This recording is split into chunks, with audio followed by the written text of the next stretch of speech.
Halo, assalamualaikum warahmatullahi wabarakatuh. Salam sejahtera untuk kita semua. Berjumpa lagi pada video persiapan TKA Matematika Tingkat Lanjut, dan kita sudah sampai di soal nomor 13 untuk transformasi geometri. Pada soal nomor 13 ini kita akan mendilatasikan sebuah bangun ya. Jadi di sini ada persegi panjang ABCD yang akan kita dilatasikan dengan skala 2 dan pusatnya di 1,3. Nah, di sini baru ada 3 titik yang diketahui, yaitu A, B, C, dan nanti salah satu pernyataannya meminta kita untuk menentukan titik D. Dan nanti di sini ada 3 pernyataan lainnya yang perlu kita tentukan nilai benar atau salahnya.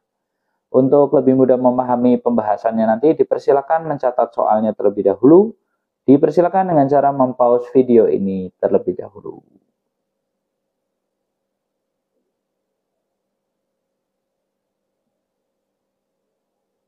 Oke, terima kasih sudah mencatat soalnya. Mari kita langsung saja bahas soal nomor 13. Oke, kita akan bahas soal nomor 13 berkaitan dengan dilatasi bangun. Dan pada soal nomor 13 ini kita diberikan bentuk bangun yaitu persegi panjang, di mana persegi panjang itu memiliki ujung-ujung A, B, C. A itu 2,-3, B-nya 5,1, dan C-nya -3,7. Di sini bangun persegi panjang ini ABCD akan didilatasikan dengan pusatnya 1,3 dan skalanya nanti adalah 2 gitu. Dan di sini sudah ada 4 pernyataan yang nanti perlu kita cek kebenarannya, mana yang benar dan mana yang salah dari 4 pernyataan ini. Oke, untuk bisa menyelesaikan soal ini sama seperti nomor 12, disarankan paling tidak kita harus membuat sketsa gambarnya terlebih dahulu. Jadi kita buat dalam bidang kartesius dengan presisi yang tidak terlalu harus pas banget, tetapi mendinglah untuk bisa diperkirakan. Jadi contoh A-nya adalah 2,-3, berarti X-nya 2, Y-nya -3. Misalnya di sini 2, di sini -3. Berarti nanti titik A ada di sini. Kemudian B-nya 5,1. Jadi kalau di sini 5, di sini 1 misalnya ya. Jadi nanti B-nya ada di sini. Kemudian C-nya -3,7. -3,7 berarti -3 itu di sini ya. Ini di sini -3. 7 itu berarti di atas sini. 7 misalnya ini 7 berarti di sini -3,7. Ini adalah C. -3,7. Kemudian di manakah letak titik D? Oke. Jadi nanti A, B, C. Nah, D-nya berarti nanti di sini. Jadi kita gambarkan dulu, berarti bentuknya 1, 2. Nah, berarti secara otomatis nanti si D itu nanti letaknya ada di sini. Oke. Nah, agar nanti bentuknya menjadi bentuknya menjadi persegi panjang untuk nomor 13 ini. Nah, kita diminta untuk memperkirakan kira-kira apakah tepat di -6,3. Jadi sebenarnya kita bisa mengambil beberapa poin ya untuk bisa menentukan posisi dari D, yaitu kita bisa lihat berapakah ini jarak dari sini ke A. Jadi A dari B itu berapa? Karena nanti di sini juga pasti dia sama gitu. Jadi kalau kita lihat dari posisi ini kan di sini 1 kan 5,1. 1 turun ke -3 itu 4. Terus nanti dari 5 ke 2 itu di sini adalah 3. Nah, jadi nanti posisi D itu juga dari titik C, dia posisinya turun 4, lalu geser ke kirinya 3. Jadi kalau di sini 7, turun ke sini 4, berarti di sini harusnya 3. Lalu dari sini geser ke kiri itu 3. Jadi dari -3 pindah ke sini jadi harusnya min 3 ditambah 3 itu ada dikurangi 3 adalah min 6. Nah, jadi otomatis titik D itu nanti harusnya adalah min 6,3 seperti itu. Jadi cara untuk memindahkan bentuk yang miring seperti ini kan persegi panjang tapi persegi panjangnya miring. Iya. Jadi nanti kita menggunakan pergeseran kanan kiri atas bawah. Jadi misalnya di sini kita ambil AB, itu kan nanti sejajar juga dengan CD. Kalau dia turunnya 4 ke sini 3, maka di sini juga nanti turunnya 4 ke sininya 3. Jadi betul sekali untuk pernyataan pertama bahwa ini adalah min 6,3. Jadi otomatis ini panjang AB itu adalah 5 ya. Kita bisa udah langsung tahu ini adalah 5. Karena di sini 3 dan 4. Oke, kita lanjutkan pada apakah QR itu 10. Jadi segitiga ABCD ini akan didilatasikan dengan pusatnya 1,3 ya. Iya.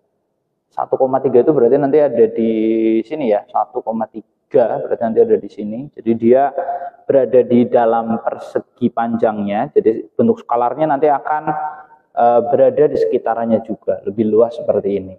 Nah, di sini QR adalah 10. Jadi A itu nanti akan berubah jadi P, kemudian B akan berubah jadi Q, C akan berubah jadi R, dan D akan berubah jadi S.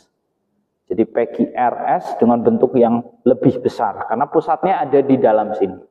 Nah, dikatakan QR-nya sama dengan 10. Karena kita tahu skalanya 2, berarti nanti panjang AB yang panjangnya 5 ini, itu nanti akan berubah menjadi 2 kali lipat panjangnya.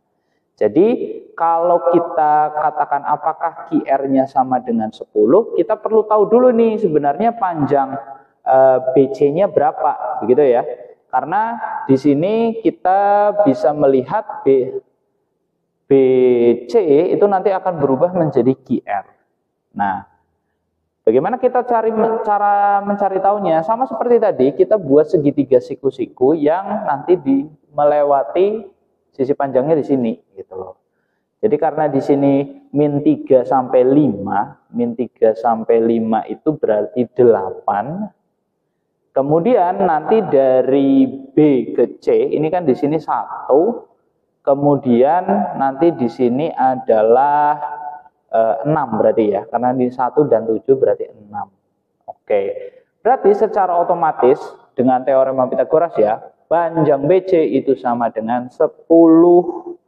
Jadi kalau kita mau mengkalikan 2 dengan skala 2, mendilatasikannya, maka harusnya QR itu bukan 10 melainkan 20. Jadi pernyataan kedua salah. Yang betul QR itu harusnya adalah 20 bukan 10. Karena BC-nya sudah 10, disekalarkan 2 nanti jadi 20. Ini yang benar.